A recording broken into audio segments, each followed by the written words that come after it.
Bueno, vamos a pimponear un poco de preguntas. Voy a invitar a Mati Peire, si querés sumarte. Y esto me diste el pie justo, Marcos, para esto de emprender, ¿no? De hacer el famoso MVP y poder ir escalando, aprendiendo, construyendo e iterando.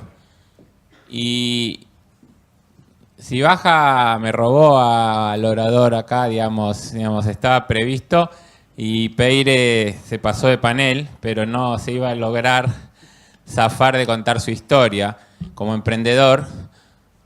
Esto del customer pain, ¿no? Que decía Marcos, todo empieza en realmente solucionar un problema. A veces cuento la historia de Dropbox, que es un chico que vivía en Boston, estudiaba en el MIT, y cuando se iba a New York el fin de semana, se olvidó su pendrive y no podía trabajar. Entonces usó sus 4 horas de bus para programar una solución que a través de la nube tenga todos sus archivos. Y así fue el customer pain de alguien que se había olvidado su pendrive, ¿no? Y todos saben la historia de Dropbox. Y allá por el 2012, nosotros estábamos en la zona, en Adblick, en Segundo Fernández. 7-Eleven era nuestra oficina. Y Matías me pide un cafecito, esos cafecitos que yo hablaba al principio, ¿no? Que estaba terminando una sociedad de sistemas y que tenía una idea emprendedora de unir la ciencia con los negocios. ¿Y cómo fue esa semilla de Grid? Y contanos en estos 13 años, con números, ¿no? Digamos, con impacto, porque esa idea que yo casi que estaba al revés, estaba como Calabró diciendo no va a andar, ¿no? Pobre Matías, digo, qué difícil se está promoviendo y lo que es la resiliencia emprendedora. A ver. Bueno, gracias, José, por la pregunta. Bueno, siguiendo la línea, el problema que yo vi en ese momento era que teníamos un sistema científico muy potente en Argentina en particular, pero en la región en general. Y el Venture Capital, que era la industria que me interesaba meterme a mí, no está invirtiendo en ciencia. Entonces ahí hay una pregunta abierta de por qué no está invirtiendo en ciencia, cuando el caudal de conocimiento y talento que teníamos debería estar produciendo ese tipo de compañías y debería haber una oportunidad ahí que no estaba siendo cubierta.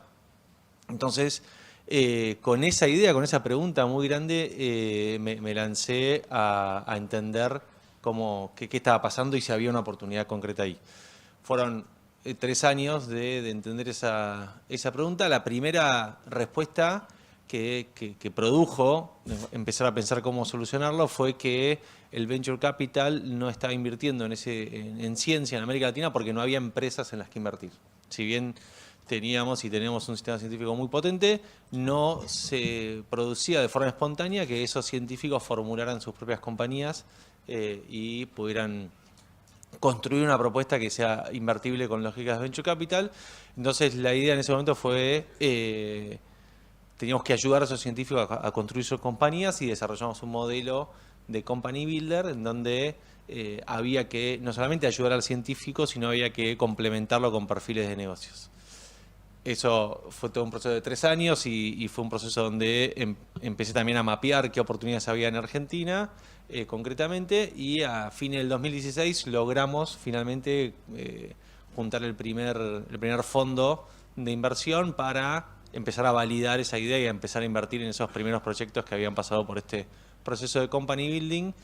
En 2017, con un grupo de inversores que confiaron inicialmente, que fue Hugo Sigman, la familia Bagó, Gador y Vicentín, hicimos este primer fondo prototipo que después en 2018, recién 5 años después de todo ese proceso, se consolidó en el primer fondo, un fondo que terminó siendo de $11,5 millones, donde invertimos en 36 compañías, principalmente en Argentina, en los siguientes 4 años. Y que ese primer portfolio fue muy bien. logramos que una compañía tuviera un exit con una gran empresa estratégica del mundo tecnológico que compró esta empresa que hacía diagnóstico con estas tecnologías CRISPR. Eso fue una gran validación, no solamente por el retorno que produjo y sobre la confianza que produjo en los inversores, sino también porque una de las preguntas que hacían muchos inversores al principio era ¿por qué esta ciencia latinoamericana, argentina, va a ser competitiva en el mundo cuando no tenemos la infraestructura, los grants que tiene el mundo?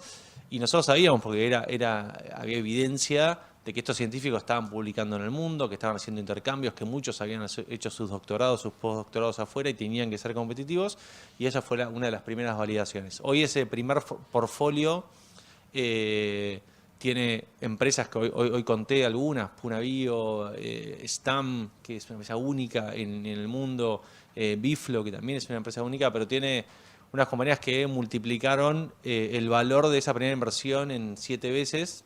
Y con esa foto hicimos un fondo 2. Ese fondo 2, que hoy es de unos 30 millones de dólares, nos permitió también expandirnos a la región. Antes estábamos enfocados muy en Argentina y hoy tenemos operación en México, en Brasil, en Uruguay y en Argentina. Y ya invertimos en 45 compañías nuevas, vamos a invertir en otras 10, 12 este año. O sea, con esos 2 fondos vamos a estar en unas 90 y pico de empresas. Lo que marcó un camino en América Latina de construir estas nuevas empresas en esta nueva biotecnología y que ya están haciendo ruido en el mundo. De Bellavista al mundo, camino del buen aire. Gracias, Mati. Y Marcos, vos sos el típico hacker interno, intrapreneur, o te echan o te arman una compañía, ¿no? Digamos, estuviste ahí en el medio. Digamos, sí. ¿Qué es esto de emprender dentro de una burocracia bancaria regulada por un banco central? Pero evidentemente, ¿qué apoyo fuiste logrando como intrapreneur? ¿Qué es lo que tiene que hacer un intrapreneur, un emprendedor corporativo, para no morir en el intento? Contanos. A ver, está bueno porque hubo ciertas compañías que, como Mercado Libre, que avanzaron sobre los negocios tradicionales. Por lo tanto, los incumbentes tradicionales empezaron a estar incómodos y empezaron a entender que tenían que innovar. Entonces, ahí cambió un poco el mindset de las compañías tradicionales. Y de alguna manera lo que nosotros propusimos es, mira, si no lo hacemos nosotros, lo va a hacer otro. Y dio resultado, porque realmente tuvimos el apoyo, no solamente de Banco Galicia. En febrero hicimos una transacción con Banco Santander, por lo tanto tenemos el placer yo tengo el placer de ver 2 bancos que toda la vida compitieron punto de mercado por punto de mercado, ayudándome a que Nera crezca y se potencie. Entonces, nada, está bueno lo que está pasando, cómo a través de un vehículo que genera una innovación a la hora de financiarse en el agro, junta a 2 competidores que por ahí hace 5 años nunca me lo hubiese imaginado. Bueno, interesante, ¿no? Cómo buscar los padrinos internos en las corporaciones, ir sumando gente al bote, ¿no?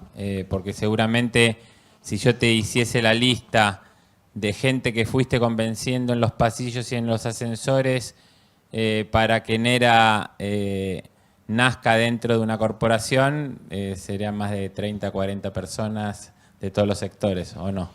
Sí, muchas veces te encontrabas y te decías, ¿pero por qué estás haciendo eso?, te preguntaban. Es una locura. Bueno, era parte de eso. Está muy bien, bueno, gracias Marcos. Tati, ¿qué es esto de salir a ahorrar agua a armar bonos de agua, ¿no? ¿Cómo fue ese pivoteo en ese equipo emprendedor de encontrarle la vuelta a estos cambios que todos los emprendedores tenemos que ir haciendo, que en la jerga se dice pivotear, para los que, digamos, no están tan en la jerga? ¿Cómo se sufre en eso, ¿no? Porque en algún momento la luz del túnel no se ve, y hoy lo que escuché de Jairo hace unos meses y escuchándote a vos, el futuro de Quilimo es promisorio, ¿no? Me había olvidado y cuando lo dijiste, la luz en el túnel, me acordé de esos años. A ver, por un lado, el foco en esto que hablaban de encontrar el problema y buscar la solución al problema, es lo importante. No enamorarse de una solución ni tampoco de la tecnología, porque la tecnología es el medio para poder resolver el problema y generar el negocio.